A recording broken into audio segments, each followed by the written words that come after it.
반겨주셔서 감사합니다. 제가 이렇게 목요일 강단에 서서 함께 말씀을 나눌 것이라고는 한 번도 생각해 본 적이 없는데 참 감회가 새롭습니다. 교회를 떠난 지 20년이 된 사람을 생각해 주시고 또 불러주신 우리 목사님과 당회원들, 성도님들께 감사의 말씀을 드립니다. 15년 정도의 사역을 하고 있는데요. 그렇게 전도사로서 목사로 사역하면서 계속해서 목회에 대해서 알아가고 있는 중입니다. 제가 이천동교회를 생각하면서 많은 분들이 참 생각이 났는데요. 많은 분들의 기도와 사랑에 빚을 지고 있다라는 생각이 들었습니다. 사랑의 빚존자로서 조금이나마 그 은혜를 갚을 수 있으면 좋겠다라는 마음으로 지금 이 자리에 서 있습니다. 아무쪼록 세우신 뜻이 있는 줄로 믿고 또 하나님 말씀 가운데 크신 은혜 나누는 귀한 시간 될 수 있기를 간절히 바랍니다. 성경을 보면 성경에 나오는 주요 인물들은 다 남자들입니다. 그런데 그 가운데도 여성으로서 이름을 남긴 사람들이 있음을 종종 발견하게 됩니다. 예수님과 함께한 제자들 또한 남자들이었죠. 제자들은 누구보다도 예수님을 가까이서 보고 또 모시면서 예수님의 음성을 듣고 또 그분을 들으며 동행하는 사람들이라고 할 수 있습니다. 그러니까 누구보다 믿음이 좋은 사람이어야 함을 알 수가 있겠죠. 오늘날로 치면 장로 정도의 위치에 있어야 하지 않은가 생각이 됩니다. 대표적인 사람이 베드로와 야고보, 요한 같은 사람들이 있겠죠. 그런데 복음서를 보면 제자라고 하는 이 사람들은 예수님을 제일 가까이에서 모셨음에도 불구하고 믿음이 적은 자라는 말을 예수님으로부터 듣게 되었습니다. 반면에 예수님으로부터 믿음이 크다라고 칭찬받은 사람들이 나오는데요. 바로 오늘 본문에 나오는 이 여인과 같은 사람들이었습니다. 이 여인에게서 우리가 어떠한 믿음을 발견할 수 있을지 함께 살펴보도록 하겠습니다. 사역을 하시던 하루는 예수님은 두로와 시돈 지방으로 내려가셨습니다. 거기서 한 여인을 만나게 되는데요. 예수님을 만난 여인의 말을 한번 읽어보도록 하겠습니다. 22절의 말씀을 우리가 함께 읽도록 하겠습니다. 가나안 여자 하나가 그 지경에서 나와서 소리질러 이르되 주 다윗의 자손이여 나를 불쌍히 여기소서 내 딸이 흉악하게 귀신 들렸나이다 하되. 아멘. 본문에 나온 것처럼 이 여인은 자녀의 문제로 예수님께 나왔습니다. 딸이 귀신 들려 있었습니다. 같은 본문을 기록하고 있는 마가복음에는 조금 더 이 여인에 대해서 자세하게 나와 있는데요. 마가복음 7장에 보면 이 여인은 헬라인이요 수로보니게 여인이다 라고 예수님의 소문을 듣고 와서 발 앞에 엎드렸다 이렇게 기록을 하고 있습니다. 수로보니게 여인이라는 말은 두 단어가 합쳐진 것인데요. 시리아와 페니키아가 합쳐진 말입니다. 즉 시리아의 페니키아 사람이다 라고 말할 수 있습니다. 정리하면 가나안 사람 혹은 수로보니게 사람이라는 말은 이방인이다 라고 간단하게 이야기할 수 있습니다. 21절에는 사건이 발생한 지역이 나오는데요. 두로와 시돈이라고 나와 있습니다. 이 두로는 갈릴리 바다에서 또 아주 해안에 있는 곳으로 이스라엘 밖에 있는 지역이라고 할 수 있습니다. 레바논에 속해 있으면서 또 시돈하고는 비슷한 도시가 두로입니다. 이 두로에 있는 유대인들은 이방인들에게 적개심을 갖고 있었습니다. 이스라엘 사람들도 그들을 철저하게 이방인으로서 그 땅을 어둠의 땅으로 여기고 있었습니다. 그래서 이들에게 이방인을 부르는 최대의 모욕적인 표현으로 개라는 표현도 오늘 본문에 등장하는 것을 알 수가 있습니다. 이방인들에게는 그만큼 유대인들을 피하고 싶고 유대인들에게는 이방인들이 접촉하기 싫을 만큼 그렇게 천한 사람 존재로 여겨졌습니다. 그래서 선한 사마리아인의 비유도 나오게 되는 것이죠. 게다가 이 사람은 여인이었습니다. 예수님 시대의 여인들은 천대받는 사람들이었습니다. 제가 좋아하는 기적 가운데 하나인데요. 오병이어의 기적입니다. 떡 5개와 물고기 2마리로 5,000명이 넘는 사람이 배불리 먹고 남았다라는 행복한 이야기이지요. 여기서도 이 5,000명에 들어가는 사람 중에 노인과 여자, 아이는 빠져 있습니다. 개수에도 들지 못하는 존재가 여인이었던 것이죠. 그러니 이방인이면서 또 여인이었던 이 사람은 처지가 어떠했을지 충분히 짐작할 수 있었을 것입니다. 이 여인은 예수님에게 접근하기조차 어렵습니다. 다른 유대인들이 접근하는 것을 좋아하지 않았기 때문입니다. 23절에 보면 제자들이 예수님에게 그 여자가 우리 뒤에서 소리를 지르니 보내라, 이렇게 만류를 하고 있습니다. 그런 상황 속에서도 계속 이 여인은 예수님께 소리를 지르고 있지요. 간절하게 호소함으로 들으시기를 바라고 있었던 것입니다. 이렇게 어려운 조건과 상황 속에서도 주님 앞에 나온 이 여인은 궁극적으로는 은혜를 입게 되었습니다. 왜 그럴 수 있었을까? 먼저 이 여인은 간절하게 자기가 부르짖고 있는 그분이 누구신 줄을 제대로 알았습니다. 22절에 보면 주 다윗의 자손이여, 마가복음에는 주여라고 부르짖는 그 대상을 지칭하고 있는데요. 성경에 보면 예수님을 부르는 사람들의 많은 이야기가 들려 있는데 어떤 사람은 선지자라고, 어떤 사람은 라보니, 선생님, 이렇게 이야기하는 사람들이 등장합니다. 그런데 이 여인은 주님, 다윗의 자손이여 라고 말하고 있는 것을 볼 때에 예수님이 어떠한 분이신가, 나의 인생에 어떠한 관계가 있는가, 그것을 잘 알고 있었던 것으로 보입니다. 예수님이 나의 주님이시라는 것, 그분이 나의 모든 문제를 해결할 수 있는 분이라는 것을 알았던 것입니다.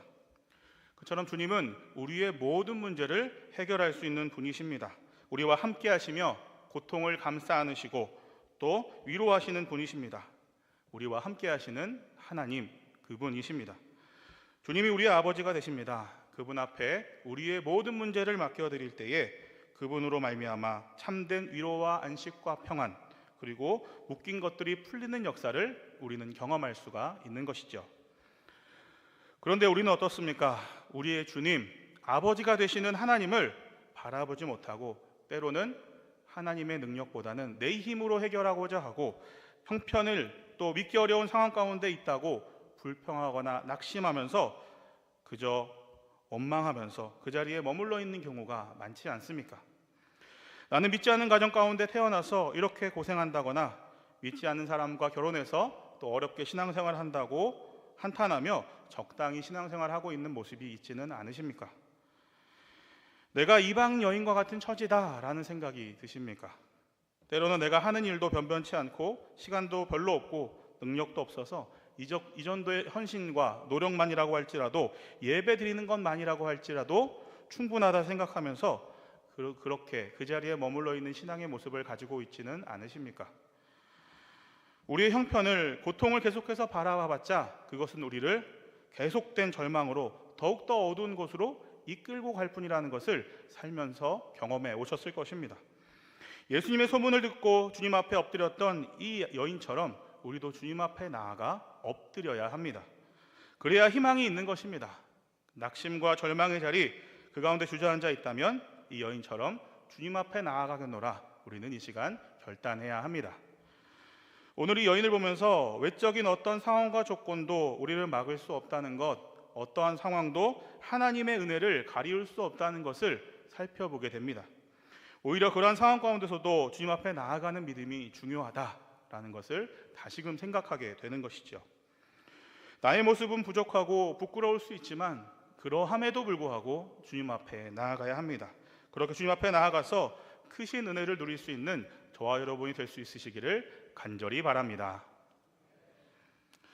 이 여인이 주님 앞에 나아가는 그 모습 가운데 정말로 간절함의 모습을 살펴볼 수가 있는데요. 앞서 말씀드린 대로 소리를 지르는 여인을 보고 제자들은 이 여인을 보내라 라고 예수님께 말하게 됩니다. 신기하게도 예수님은 이런 제자들의 요청을 받아주시죠. 24절의 말씀인데요, 우리가 함께 읽도록 하겠습니다. 예수께서 대답하여 다시 읽겠습니다. 예수께서 대답하여 이르시되 나는 이스라엘 집에 잃어버린 양 외에는 다른 데로 보내심을 받지 아니하였노라 하시니, 여자의 입장에서는 거절을 당하게 되었죠. 그렇게 소리 질렀는데 거절을 당했습니다.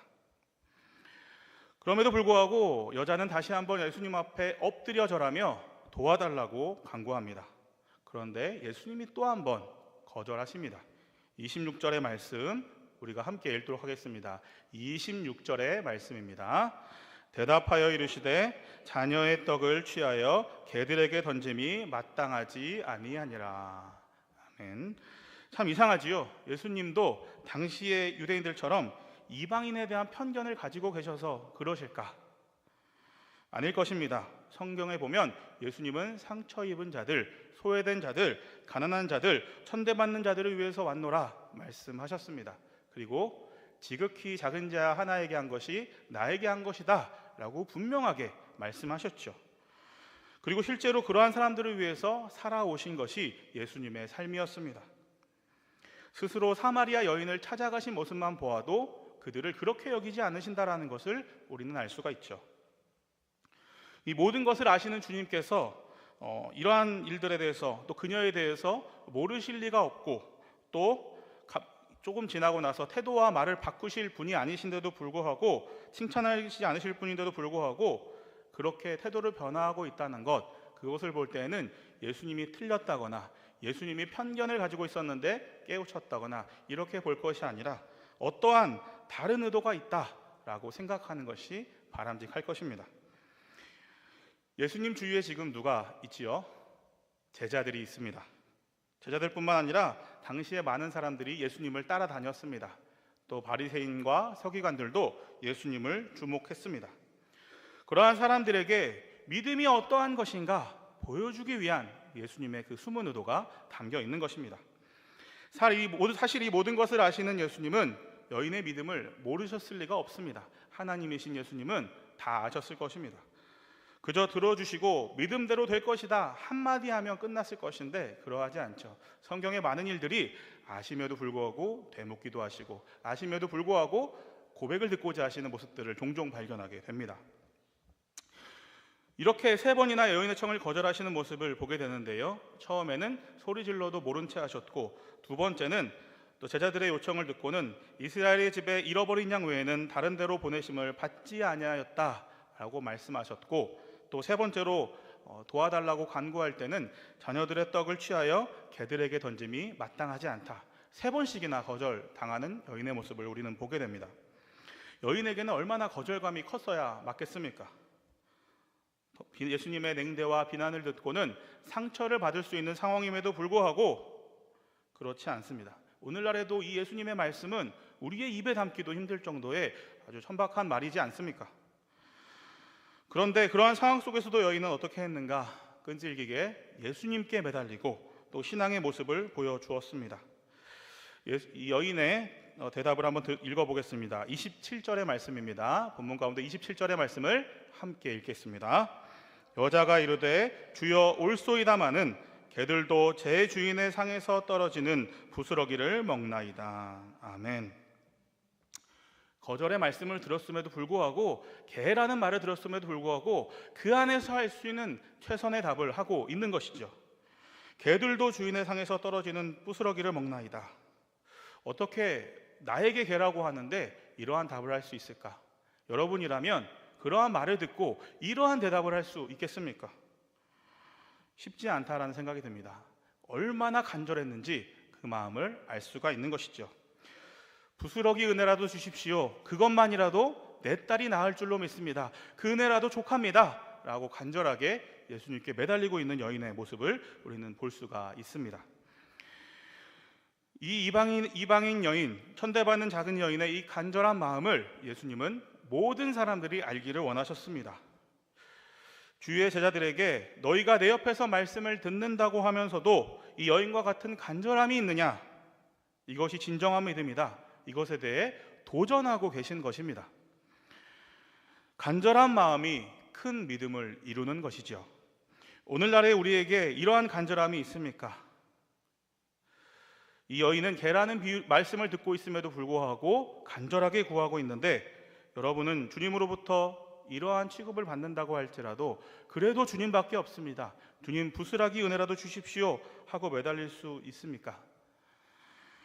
우리는 아무리 기도해도 응답이 들리는 것 같지 않다고 낙심하고 원망하며 주님이 없는 것처럼 여기고 신앙의 길에서 떠나는 경우도 종종 보게 됩니다.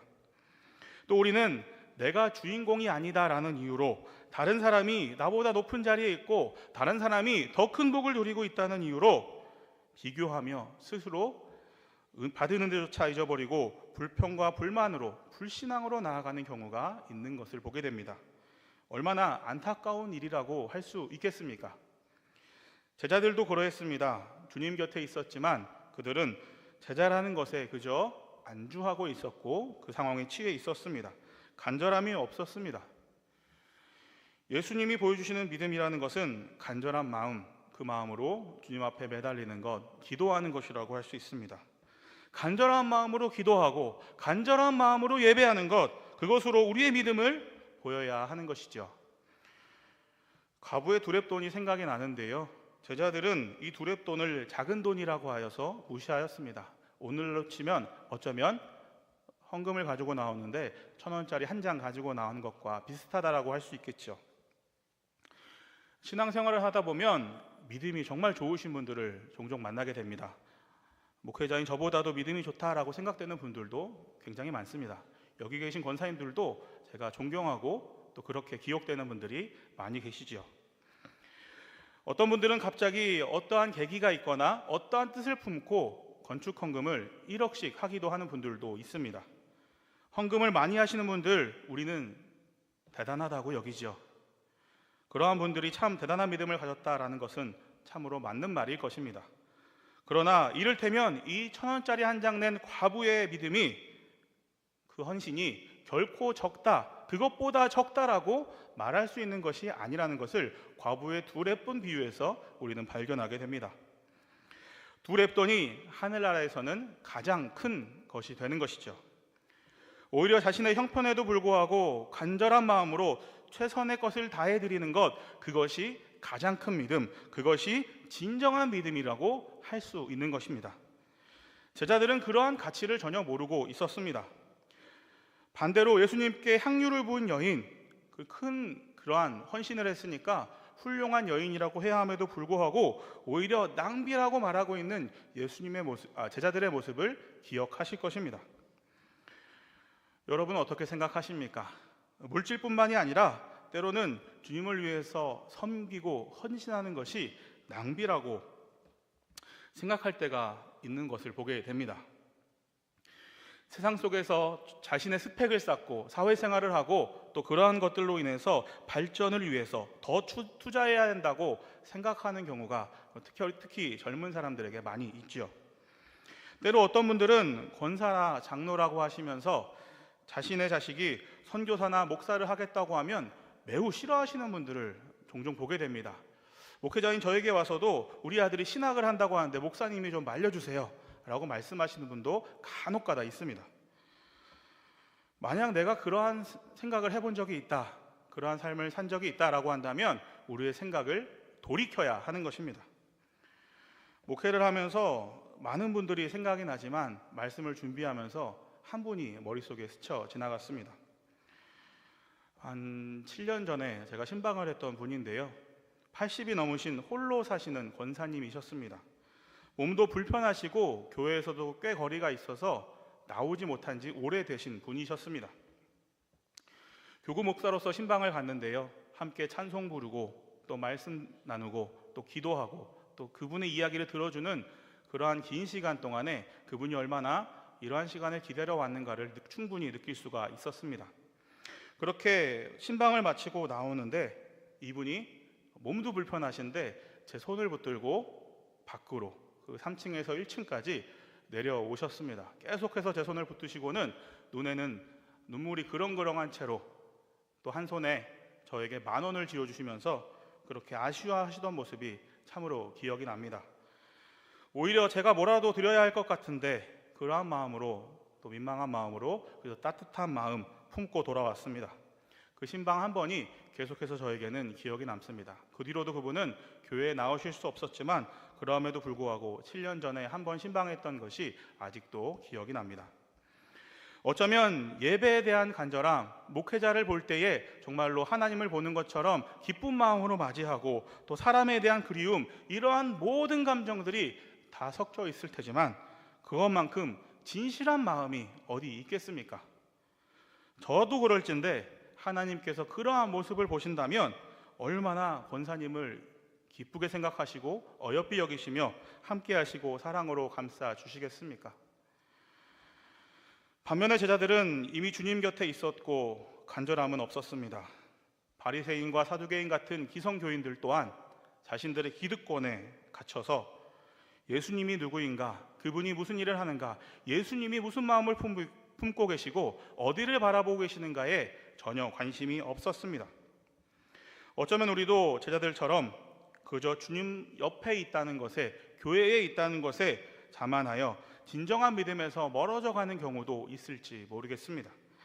바리새인과 사두개인처럼 그저 그동안의 신앙생활에 만족하면서 지금 이미 누리고 있는 것에 만족하면서 그것으로 됐다 여기며 간절함 없이 또 신앙생활하고 있는 모습이 있지는 않은지 돌아보아야 할 것입니다. 그저 교회에 나와 있다고 해서 나의 믿음이 담보되는 것은 아닙니다. 그저 예배 자리에 있다고 해서 예배를 드린다라고 단정할 수가 없는 것이죠. 간절한 마음으로 예배 자리에 나오고 간절한 기도를 주님 앞에 드릴 때 그것이 진정한 기도이고 진정한 예배라고 할 수가 있는 것입니다. 이러한 진정한 믿음을 우리가 드러낼 때에 하나님의 놀라운 역사가 우리 가운데 일어나게 되는 것입니다. 그러한 간절함이 없고 결핍이 없기 때문에 교회에 오면 사람이 보이고 일이 보이고 비교하고 섭섭하고 상처받고 거기에만 매몰되며 살아가는 것이 우리의 신앙생활인 것 같습니다. 저는 어릴 때부터 이천동교회 선교원 시절부터 다니면서 어머니를 따라서 신앙생활을 했습니다.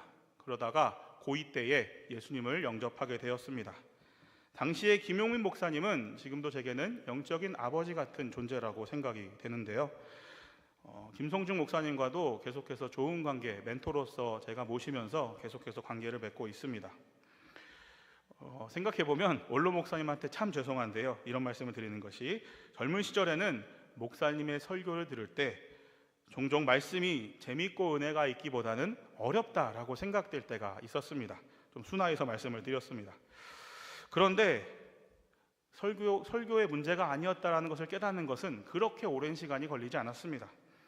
제가 후에 십자가를 깊이 체험하고 그러고 난 뒤에는 성경이 눈에 들어오고 말씀이 귀에 들리기 시작했습니다. 김용민 목사님의 말씀이 얼마나 그렇게 은혜가 되든지 제가 말씀을 적어가면서 은혜를 받았던, 저 자리에 앉아서 은혜 받았던 기억이 납니다. 다시 말하면 주님은 계속해서 저에게 은혜를 부어주고 계셨는데 제가 그것을 알아보지 못하고 있었다는 것을 발견하게 되는 것이죠. 성령이 임하시면 영안이 열리게 되고 목사님의 말씀이 크신 은혜로 다가오는 것을 경험하게 되는 것입니다. 그러한 경험을 하신 분들도 있으실 텐데요, 그렇게 뜨겁다가 다시 차가워지신 분들 또한 있으실 것입니다. 그렇다면 우리는 더더욱이 우리의 예배 자리 가운데 간절함을 가지고 나아가야만 하는 것입니다. 이 여인에게 있었던 간절함이 우리에게 있다면 우리의 예배가 달라질 줄로 믿습니다. 계속되는 신앙의 여정 속에서 저와 여러분에게 그러한 간절함이 있으면 좋겠습니다. 성령으로 충만하게 하여 주옵소서. 나의 영안을 열어 주옵소서. 주님 말씀 가운데도 한 절이라도 은혜 받기 원합니다. 주님 은혜 베풀어 주옵소서. 말씀하여 주옵소서. 간절히 기도하면서 나아간다면 매일매일 예배 가운데, 삶 가운데 말씀하시는 주님의 음성이 들리게 될 줄로 믿습니다. 우물가에서 여인을 만난 여인이 예수 그리스도로 말미암아서 영생의 물을 받아 마시고 해갈의 기쁨을 누렸듯이 우리에게도 해갈의 은혜, 생수의 강에 가득 잠기는 은혜가 있을 줄로 믿습니다. 그러한 간절함을 회복하시고 그때 부어주시는 은혜를 경험하시는 저와 여러분의 삶이 될 수 있으시기를 주님의 이름으로 축원합니다. 저는 근데요, 참 이 여인이 부럽습니다. 부스럭이라도 달라고 주님께 철저하게 매달리면서 그의 믿음을 보인 이 여인에게 예수님이 이렇게 칭찬하시기 때문입니다. 우리 본문 가운데 28절의 말씀을 함께 읽도록 하겠습니다. 28절입니다. 이에 예수께서 대답하여 이르시되 여자여 내 믿음이 크도다. 내 소원대로 되리라 하시니 그때로부터 그의 딸이 나으니라. 아멘. 예수님의 말씀을 통해서 볼 때도 이 여인의 믿음은 결코 작은 믿음이 아니었습니다. 부스러기만한 믿음도 아니었고 그가 받은 은혜도 부스러기만한 은혜도 아니었습니다. 여인이 보인 믿음은 큰 믿음이었고 그로 인해서 딸이 낳는 큰 은혜를 경험할 수가 있었습니다. 저는 주님 앞에 이러한 칭찬을 받았으면 좋겠다라는 생각이 듭니다. 무언가 큰 업적이나 어떠한 것이 아니라 그저 주님을 향한 간절한 마음으로 죽을 때까지 끝까지 살아가다가 주님 앞에 섰을 때 그 간절한 마음 가운데 큰 믿음이라고 칭찬받는 그러한 인생을 살고 싶습니다. 혹시 여러분은 당연히 주님의 상에서 먹는 것처럼 생각하고 있지는 않으십니까? 나도 유대인이다 라고 생각하고 계십니까? 하나님은 자격 없는 우리를 불러주셔서 당신의 자녀를 삼아 주셨습니다. 저는 자격 없는 저라는 사람을 구원해 주시고 지금도 하나님께서 은혜 베풀어 주셔서 이 자리에 세워주시고 말씀 전하게 하심이 참 은혜라는 생각을 늘 하게 됩니다. 솔직하게 말씀드리면 설교를 준비하면서 느끼는 것은 항상 마주하는 것이지만 해가 갈수록 저도 사실 주일 설교를 적게 한 부목사 치고는 적게 한 편이 아닙니다. 전에 교회 목사님이 아프셔서 6년간 있으면서 1년간도 여러 번 주일 설교를 하였습니다. 그러함에도 불구하고 하나님의 말씀을 전한다는 것은 늘 부담으로 다가오는 것 같습니다. 해가 갈수록 더 어렵다라는 생각이 들기까지 합니다. 말씀을 어떻게 전해야 하지 늘 고민하고 씨름하면서 말씀을 준비하곤 하는데요. 그러면서 한 가지 마음이 들었습니다. 내가 힘들고 어려운 게 아니라 하나님께서 참 고생이 많다라는 생각이 들었습니다. 이런 부족한 사람을 통해서 말씀을 전하시려고 하니까 얼마나 고생이시겠습니까? 안 되는 것 말씀 깨닫게 해주시고 안 되는 건 말씀 주셔서 이 자리에 서서 그 말씀을 전하도록 하시기 위해서 얼마나 고생하고 계시는가 라는 생각이 들었습니다. 어떻게든 이 사람을 깨닫게 해주셔서 참 세우시려는 그 은혜가 참 크고 참 힘드시겠다라는 생각이 듭니다. 그저 부족한 종을 사용해 주시는 주님께 늘 송구하고 감사한 마음뿐입니다. 저도 여러분도 주님의 이 은혜를 입을 자격이 없는 부족한 자이죠. 그럼에도 불구하고 주님은 우리를 사용해 주십니다. 은혜를 베풀어 주십니다. 사실 제가 오랜만에 와가지고 은혜 받은 얘기, 좋은 얘기, 추억 얘기 하다가 돌아가고 싶은 마음이 굴뚝 같았는데요. 그게 되지가 않더라고요. 오늘의 본문의 말씀이 여러분 생각하면서 제 마음속에서 떠나지 않았습니다.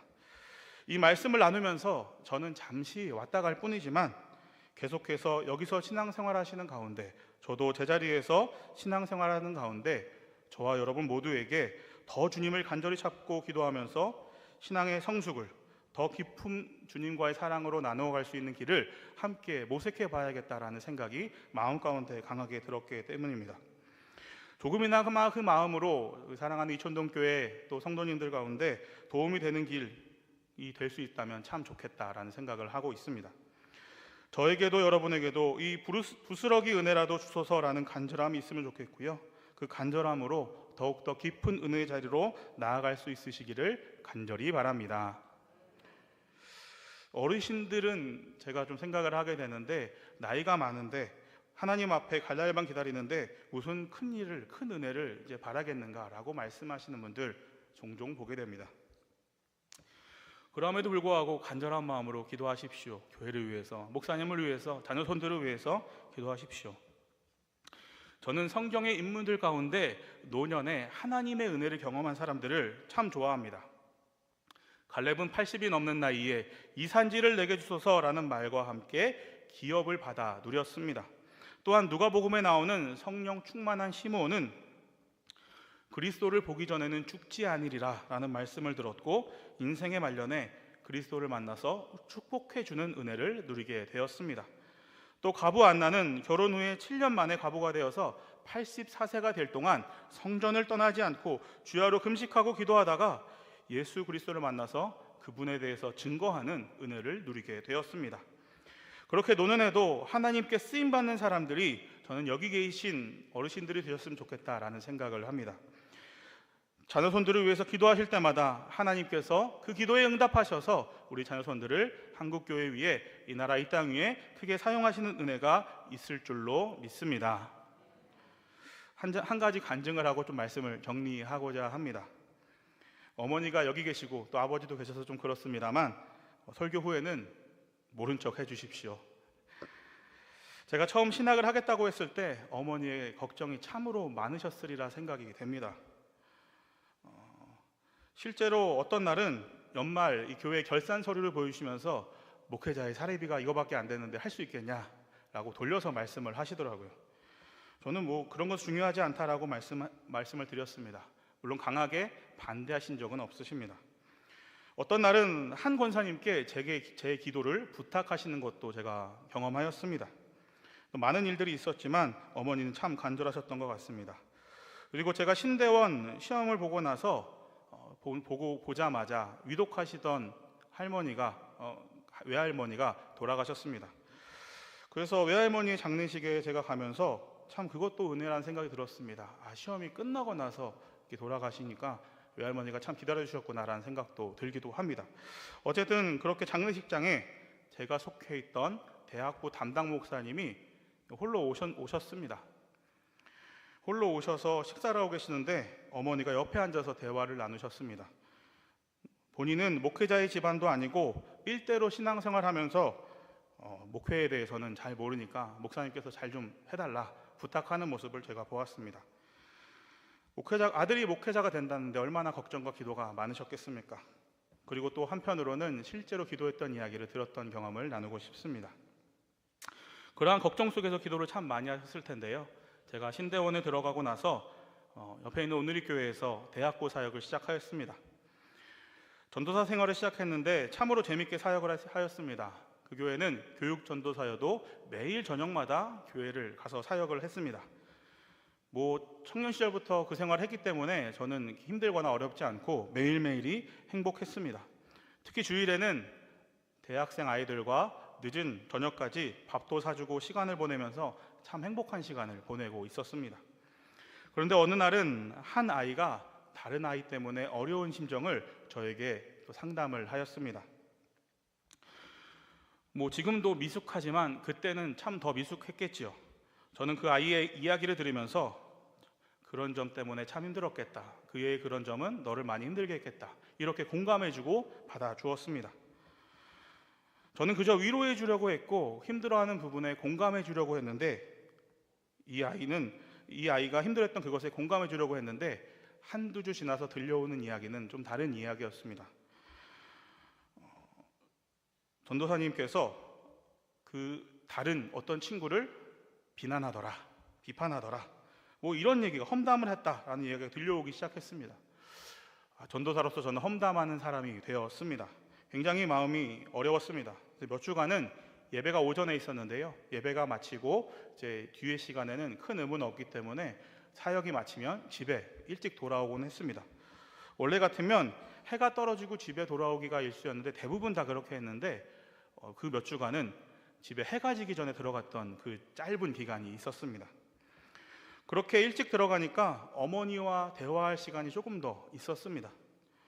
하루는 어머니가 저랑 어머니도 일대시고 저도 그런 목회자의 집안은 아니기 때문에 잘 모르기 때문에 신앙생활에 대해서 얘기하는 것이 조금 서로 민망한 그런 분위기가 있습니다. 근데 어느 날은 어머니께서 갑자기 신앙적인 이야기를 하시는 것이었습니다.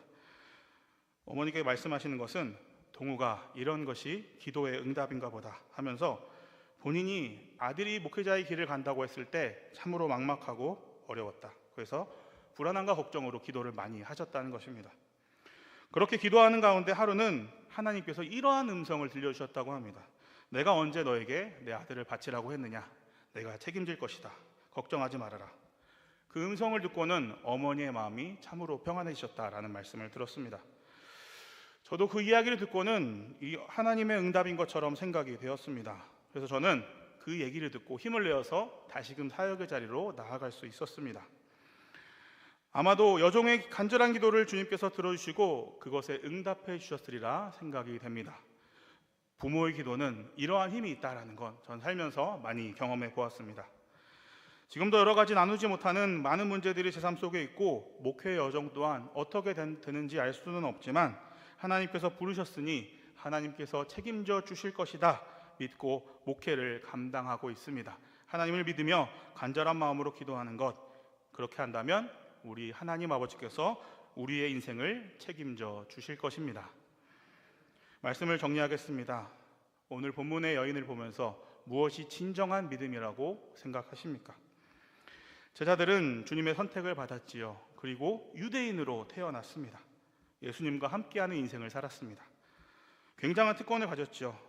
그렇게 살기만 하면 굉장히 좋은 것을 누리고 영적으로 말하면 천국의 높은 자리에 올라갈 수 있을 것이다라고 생각했을 것입니다. 그런데 그들의 믿음을 보십시오. 오히려 편견에 사로잡혀 있고 이방인들, 여인들을 무시하고 자기들끼리도 높은 자리에 앉고자 싸우는 모습, 오병이어만 보더라도 예수님의 능력을 깎아내리는, 잘 알지 못하는 모습을 보이고 있습니다. 그들에게는 간절함도 없었고 진정한 예수님에 대한 깨달음도 없었던 것이죠. 그런데 이 여인을 보십시오. 그는 무시당하는 여인이었고 개라고까지 표현되는 이방인이었습니다. 예수님 앞에 3번이나 거절을 당했습니다. 그럼에도 그에게는 부스러기 은혜라도 주십시오라는 간절함이 있었습니다. 여러분은 혹시 제자들 혹은 유대인들처럼 이미 주신 은혜에도 감사하지 못하고 오히려 불평불만하면서 다른 사람들을 배척하고 자신의 기득권과 선입견을 가지고 신앙생활하고 있지는 않으십니까? 간절함 없이 그저 섬김도 적당히 하면 된다라고 생각하고 계시지는 않습니까? 아니면 이 여인처럼 다른 사람과 비교하여 좌절하거나 상황에 절망하지 않고 간절한 마음으로 기도하며 응답이 없다고 생각할 때에도 포기하지 않고 계속해서 믿음의 기도를 드리고 계십니까? 주님 앞에 부스러기 은혜라도 주십시오. 간절한 마음으로 구하면 좋겠습니다. 간절한 마음으로 나아갈 때 우리의 예배가 새로워질 것입니다. 간절한 마음으로 예배드릴 때 우리의 결핍, 상처, 고통, 그 모든 문제들이 해결될 것입니다. 예수님께서 28절에 이 여인에게 말씀하신 것처럼 내 믿음이 크도다, 내 소원대로 되리라 응답해 주실 줄로 믿습니다. 간절한 마음으로 드리는 예배를 통해서 이러한 놀라운 역사를 오늘 우리가 이 땅 가운데, 우리 예배 가운데 경험하시는 귀한 인생이 다 될 수 있으시기를 주님의 이름으로 축원합니다. 그렇게 저는 저의 자리에서, 여러분은 여러분의 자리에서 예배 드리시다가 다시금 더 성숙한 모습으로 은혜 나눌 수 있으면 좋겠습니다. 성령께서 여러분의 삶과 예배 가운데, 이천동 교회 가운데 성령 충만한 은혜를 날마다 더하여 주시기를 주님의 이름으로 축원합니다. 기도하겠습니다. 하나님 아버지, 시간에 하나님 말씀 보았습니다. 말씀 가운데 나온 것처럼 이 여인은 간절한 믿음이 있었음을 보게 됩니다. 하나님, 우리 가운데 주님을 향한 이 간절함이 있습니까? 다시금 돌아보며 회개하오니 우리에게 이 간절한 마음 더하여 주십시고 간절한 마음으로 주님 앞에 나아가서 큰 믿음이라 칭찬받는 우리 모두가 될 수 있도록 역사하여 주시옵소서. 간절한 마음으로 나아가는 우리 모두의 영안을 열어주시고 성령으로 충만하게 하셔서 매일매일의 예배가, 우리의 삶이 성령 충만한 삶, 기쁨과 감사가 넘치는 삶이 될 수 있도록 크신 은혜 베풀어 주시옵소서. 날마다 우리와 함께 하시며 우리를 사랑으로 지켜보시며 칭찬하시며 격려하시는 주님을 믿고 의지하며 감사드리오며 우리 주 예수 그리스도의 이름으로 기도합니다. 아멘.